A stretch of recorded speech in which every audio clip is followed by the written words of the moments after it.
David Miller. இந்த மனுஷனை இப்போ எப்போ ஃபிக்சர்னு சொல்றீங்க? Gujarat Titan versus Delhi capital நடந்த மேட்ச்ல குஜராத் பார்த்தீங்கன்னா ஜெயிச்சிட்டாங்க 1 ரன் வித்தியாசத்துல. செகண்ட் இன்னிங்ஸ் ஆன டெல்லி கேபிட்டல்ஸ் 210 ரன் அடிச்சா ஜெயிச்சிருவாங்க.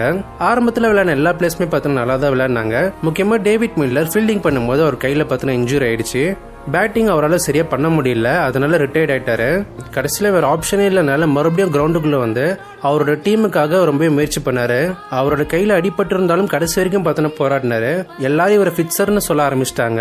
அவர் 1 ரன் ஈஸியா ஓடி இருக்கலாம், பட் மிஸ் பண்ணிட்டாருன்ட்டு. கண்டிப்பா அந்த 1 ரன் ஓடி இருக்கலாம் தான் ஒரு குரூஷியலான ஒரு மொமெண்ட். அதுக்காக அவர் உண்மையா போராடலன்றதுக்காக அர்த்தம் கிடையாது. அவர் எப்பேற்பட்ட மனுஷன்டா. இந்த தோல்வி ஒன்றும் அவருக்கு புதுசு இல்ல. சவுத் ஆப்பிரிக்கால எத்தனையோ தோல்விகளை பார்த்திருப்பாரு. அதுக்குன்னு அடுத்த மேட்ச்ல பார்த்தீங்கன்னா சோர்ந்து போகல. அவர் ஒவ்வொரு மேட்ச்லயும் பார்த்தீங்கன்னா அவர் முடிஞ்ச அளவுக்கு எஃபோர்ட்டை போட்டு அவரோட டீமை ஜெயிக்க வைக்கணும்னு சொல்லி முயற்சி பண்ணியிருப்பாரு. இந்த மாதிரியான தோல்வியெல்லாம் நம்ம லைஃப்ல வந்துச்சுன்னா நம்ம திருப்பி எந்திரிக்கிறதுக்கு நம்ம டைமுக்கு தேவைப்படும். இவ்வளவு முயற்சி பண்ண ஒரு மனுஷனை பார்த்து ஃபிக்சர்னு சொல்றீங்க.